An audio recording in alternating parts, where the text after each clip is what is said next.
So I recently caught wind of the Star Citizen news, I guess is one way to put it, about the live stream that they hosted a couple weeks ago that has been making the rounds as of late, thanks to Kira, Moist Critical, etc., etc.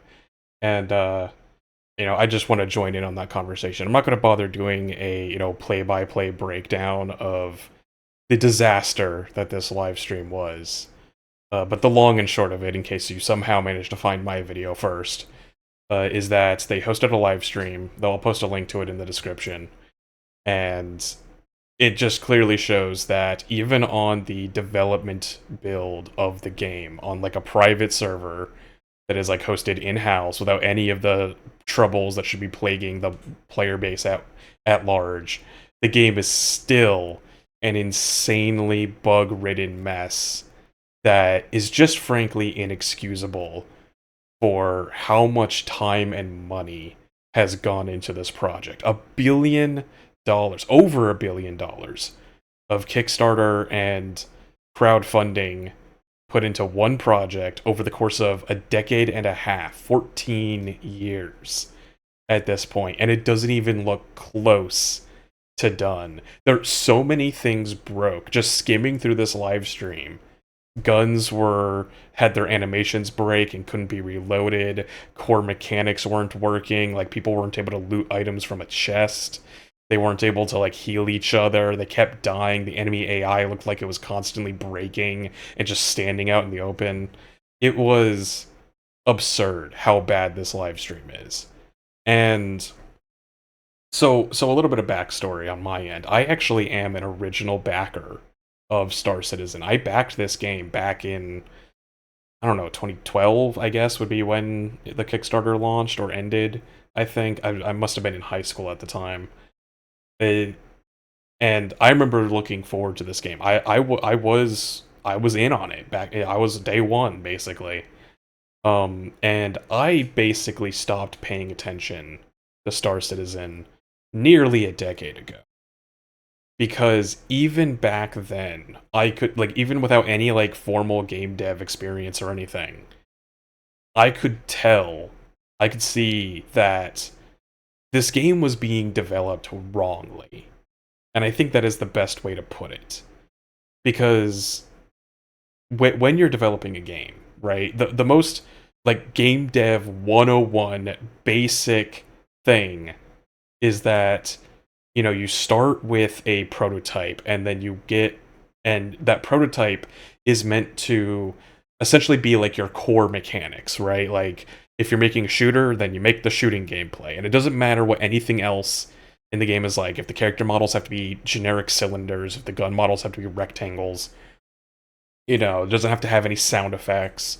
It's all about just getting core mechanics implemented. And then once you get all of the core mechanics implemented, and they're all and not just implemented, but like rock solid. You have to make sure that, like, if your game is about, say, like shooting and wall running, well, then you better work on making the shooting and wall running work first before you do anything else. And only once those mechanics are implemented and feel good do you even think about implementing anything else and start working on polishing things like, the visuals and animations and things like that, adding juice to make it look good. Like, you got to start with a good foundation and then build up from there.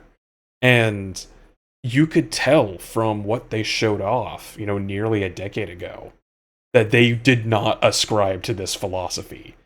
So much of what they have done with Star Citizen is very clearly just going, hey, what if we implemented this? Not because it's a core mechanic, not because everything else we have is on the foundation is rock solid, but because it would look cool and it would look nice in a video.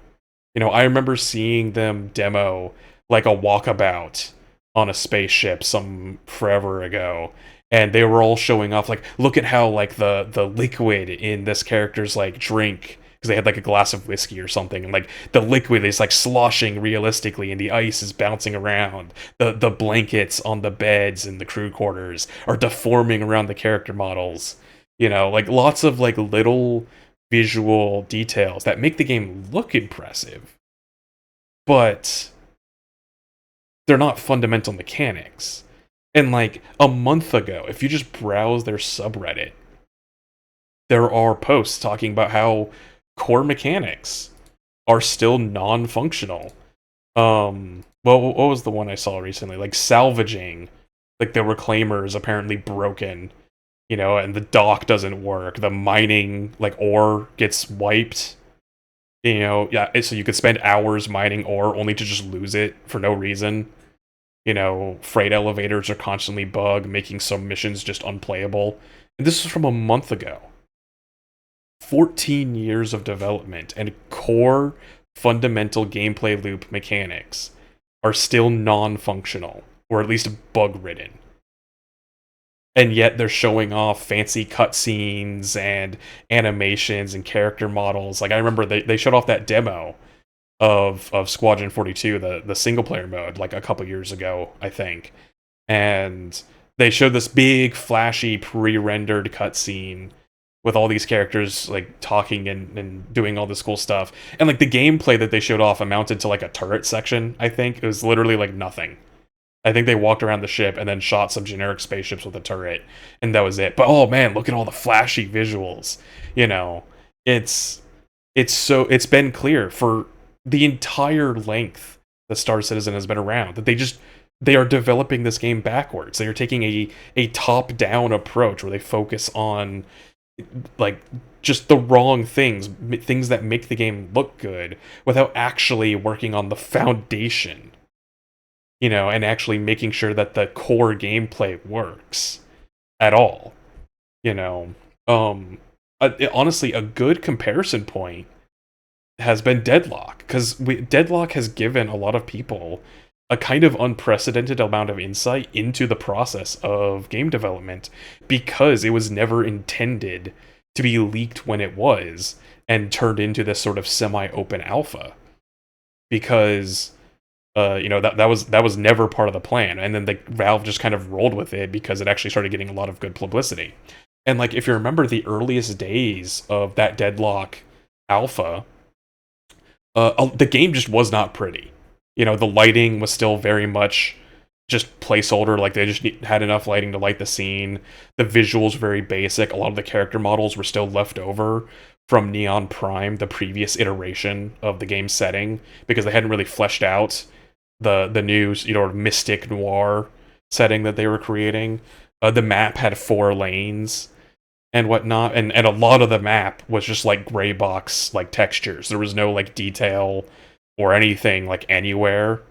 And that makes sense because they were still focusing on the core gameplay. They were like the reason, like it's a good thing they didn't touch up the map very much, because they ended up changing a significant amount of the map's layout. Because, like I said, they went from 4 lanes to 3. Imagine, like, if Deadlock was being developed the way that Star Citizen was being developed, instead of going from 4 lanes to 3 in a matter of months, and then improving the map's visuals to get it to where it is now, where the game actually looks kind of sick, instead, they would have, as soon as the game went into like a public alpha, they would have touched up the visuals and made the 4-lane map look awesome, and spent a ton of time and effort on the visuals and making it and prettying it up so that they could make the Mystic Noir setting look really, really cool. And then the characters would still be unbalanced. A lot of the abilities would be buggy. The map still would be unpopular. And then when they eventually change it to 3 lanes from 4, if they still make that same change, they would have to throw out a ton of the work that they did trying to pretty up the map, because now they have to make fundamental changes to the map structure to fit the new lanes that are being added, and they have to throw out just a ton of their work and then start over and then waste a ton more time prettying it up. And that's all time that could have been spent balancing the game, fixing the game's bugs, ensuring that core mechanics are programmed not only well to avoid bugs, but so that they can be expanded upon more easily with new characters over time.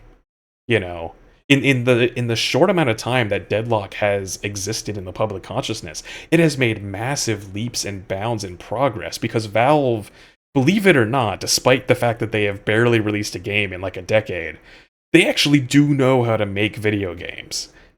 They just don't do it very often. Meanwhile, Star Citizen, the leadership is clearly not capable of managing a project of this scope. Like, I don't care who they are, what pedigree they have. The only evidence I need is the game itself. If you can't put out something that is of basic capabilities, if your project still has, like, they only played this live stream for like an hour and a half. It wasn't that much footage, and the game was constantly breaking every couple of minutes. Like, it's not like they played the game for an hour and then one big thing broke at the very end and then they had to like cut the live stream short or something like that. No, the game was constantly falling apart for the entire length of the live stream. And this is what they have after 14 years. It's the management is incompetent. I don't know what else to say. I legitimately believe that if you gave basically any other studio, maybe not Bethesda, but any other studio, $1 billion and 14 years to develop a game like Star Citizen, they could have put out at least something better than this. I mean, hell, when did No Man's Sky start development? Okay, I don't know exactly when they started development, but it did come out in 2016, which was 10 years ago. That's right, because they actually recently celebrated their 10-year anniversary of their release. And the game was a buggy, horrible mess when it first came out. There is no denying that. But in that time, in 10 years, with far less than $1 billion and a much smaller development team, No Man's Sky has blossomed into a widely beloved game that is so much greater than what it was on release. And yeah, it's not the exact same kind of game as Star Citizen. They're very different projects with very different scopes and mechanics and yada yada yada. But like, I just don't understand how Star Citizen still has defenders. Like don't get me wrong. I am sure that if you own Star Citizen, statistically speaking, most people do at this point, given how many people have given them money. But yeah, if you've owned Star Citizen, you play it like semi-regularly in whatever public alpha they hand out. And I'm sure people have had fun with the game in its current state, despite everything. I browsing through the subreddit, I do occasionally see posts where people talk about how they've had fun doing XYZ things in the game. And I'm sure that's great, and that you've had a great experience with that. But is that a billion-dollar experience? That's what my question is. It's one thing, like, I love, Paper Mario. I love, I love Monster Hunter. Like, Monster Hunter Wilds has some problems. It was hard to run, it was a little buggy, some of the mechanics were unbalanced. But at least Capcom didn't spend $1 billion on it. Like, that's the thing. It doesn't matter if the game was like moderately fun. If you've been waiting 14 years and it's only like decent, but even then it still has tons of core mechanics that are broken and non-functional. Like, at some point you have to take a step back and reevaluate what you're doing here, right? The only aspect that I think makes some amount of sense to defend against is the people who argue that the game, isn't a scam, because a lot of people like to call it, scam citizen, that kind of thing. And I agree with that notion, because I do not think legitimately that the game is a scam, mainly because to call it a scam is to imply an intent to defraud your investors. It's to imply that they were never actually wanting to even work on a game in the first place, or that they changed to this strategy at some point, and that they just want to collect the money and run. And I don't think that that was ever the intent. In the same way that, like, if your brother won a fight against a mugger on the street, and all of a sudden was like, oh my god, I'm the greatest fighter in the world. If you give me the money, to enter a fighting tournament. I'll give you half the prize pool when I win. You know, he's not scamming you in the sense that he is legitimately under the belief that he would actually win that tournament and give you half the money. He's not lying. He's just woefully unaware of his own capabilities and has a false sense of confidence in what he is capable of. Right? So, like, it's not like Star Citizen is not a scam, but to give them your money is, I think, a fool's errand. And it is just especially astonishing today, like now in a post-Concord world, to look back at Star Citizen. And it's like, you cannot be doing this in a world where Concord exists and is kind of really brought to light the conversation about toxic work environments and terrible mismanagement and all of these problems that have caused games with massive budgets to just flop at an unprecedented speed. You know, Concord died in 2 weeks, Highguard died in 2 months. And that's despite the fact that these games had hundreds of millions of dollars behind them. You know, having a big budget isn't even a guarantee of a minimal amount of success. You know, I feel like a lot of these studios are under the impression that just having a lot of money on a project, like, sure, it's not necessarily going to be the next Grand Theft Auto or Fortnite, but at least you're going to sell like hundreds of thousands of copies and get a small fan base that might last a few years. But that's just not true anymore. And and even then, like those games, like Concord and Highguard and all like these famous flopped games, they weren't even like technical failures. They weren't bug-ridden messes, you know, like Cyberpunk. Concord functioned perfectly fine. It was just that the studio made a lot of terrible decisions in the development of the game itself. The character design was terrible. The gameplay was horribly generic and didn't really break any new ground or anything like that, you know. But the game at least functioned. And the main problem was just that the studio refused to accept criticism. They refused to acknowledge that what they were doing could possibly fail. They had this inflated sense of worth and this huge ego about what they were making, right?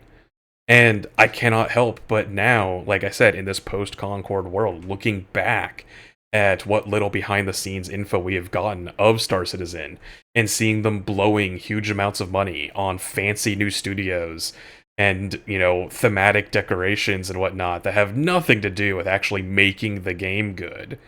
You know, how talking about leadership being incredibly hands-on and micromanaging everything, focusing on the wrong parts of development, like I was saying earlier, because they just want the game to look pretty rather than focusing on actually making it function the way it's supposed to work.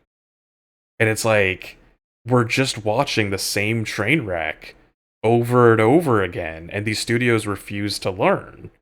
The fact that they even held this, like, it's amazing that the live stream was as bad as it was. The fact that they even thought it was a good idea to host the live stream in the first place is even more baffling, because surely the devs must know that this is the state the game is in. Did they not expect it to fall apart at the seams like it did live on camera? What were they expecting to happen? If that isn't evidence enough on its own that this game is a complete mess behind the scenes, then I don't know what is. There must be some kind of massive breakdown in communication or something going on. Not to mention that I know a lot of the fan base that actually like love this game and want it to succeed at the very least are scrambling because so many people were kind of coping with a lot of excuses, going like, oh, well, they're still figuring out the server technology. They're still working on the netcode. The servers are just overstressed. That's why the game is so buggy and laggy. It's because of all of these large-scale problems that they're working on. And it's like, but this is the most ideal perfect circumstances possible where it's a private server, there's no other players that could be interfering with them. It's a dev internal build, they're not worrying about the netcode or anything, and it still has all of these problems. And it's like, oh yeah, no, all of these problems that they've been dealing with for like a decade at this point. No, that has nothing to do with like the insane technology that they're trying to invent or anything like that. No, no, no, no. It's just because the game's broken. But yeah, the last thing though that I kind of want to talk about is just that even if we do our best to ignore all of the technical problems, something I've always said about games like Cyberpunk specifically, because Cyberpunk is always used as one of the greatest examples of a game turning itself around. And like, yeah, there's No Man's Sky and FF14, but I like using Cyberpunk as a specific example because, in my opinion, Cyberpunk was always, I don't want to say a good game because falling apart at the seams is, I think, enough to disqualify it from that title, but the parts of it that were good were always good from the start. The story was great, the characters were well written and emotional. The gameplay was fun when it wasn't actively breaking. It was great. The exploration of Night City, the cybernetics, all of this cool stuff was in the game day one. It was just that it was nearly impossible to notice or pay attention to all of these cool mechanics and details when the game was actively falling apart around you in every moment. When people were flipping out of their cars and guns were exploding in your hands and just all of these bugs and glitches all over the place ruining the experience. But that's the thing, is that all they had to do was finish polishing up those bugs, polish the game a little bit, and then all of the parts that were already good were now able to rise to the surface and reveal, oh yeah, this game was actually great. And yeah, they did touch up some of the mechanics. I do think they improved the combat even more. But I think the combat and characters and story and stuff were all good on day one. And the reason why I bring it up is because even if I do my best to ignore all of these technical problems with Star Citizen, all of the issues that plagued this live stream, and I try to focus on just what they are trying to show off, it just kind of looks like a generic shooter. Like, I know this isn't the core, like, spaceship gameplay, but this is a lot of the core, like, boots on the ground gunplay. And what exactly is so remarkable about this game? Like, they've got some basic survival mechanics, like there's there's like a hunger and a thirst meter, and temperature gauges. There's normal-ish gunplay with mediocre enemy AI. They're just running from objective to objective. Like, there's not... This isn't a billion-dollar experience that I'm looking at here. This is just generic shooter gameplay. So, like, if I imagine an alternate universe where nothing in this live stream broke on a technical front and everything went exactly according to plan, what exactly would they be showing off here? Just some generic shooter stuff? Like, is this really the best showcase they have to justify this game costing $1 billion to make? Like, I don't get it. Maybe I'm just not seeing something. Like I said, I know that this is only one fraction of the game, and that a huge part of it is the stuff you do in space. Flying around spaceships, manning different stations and whatnot. But this is still like a core fundamental aspect of the gameplay, and it looks generic as hell to me. If I do my best to look past the technical problems. And the fact that they still can't even get this generic as hell shooter gameplay to function on a basic level just only speaks that much more terribly to the state that the game is in, and how little confidence I have in it going forward.